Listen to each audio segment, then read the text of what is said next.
The bill to remove the head of the king as head of state and transition Jamaica into a republic has been tabled in Parliament. In Parliament last week, Legal and Constitutional Affairs Minister Marlene Malahou-Fort signalled her intention to table the bill today, and she followed through.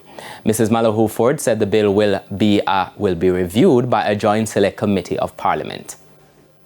The national items comprising the national emblem, the national flag, the national anthem, both lyrics and music, the national symbols, which are the national tree, the national flower, the national fruit, and the national bird, along with our national motto, the national pledge, the national song, lyrics and music, and the national prayer are included in the Constitution for the first time.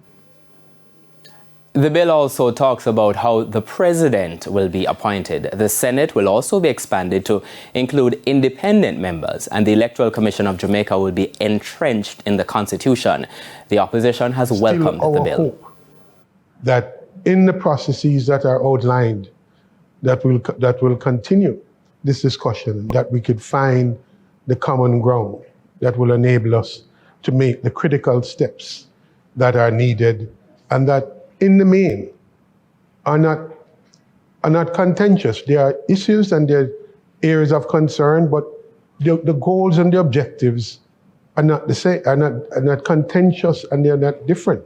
We may have different timelines and about how to proceed on them, but I believe, and I'm still hopeful, that in the discussions to come, we can find the common ground on which to move forward in unity.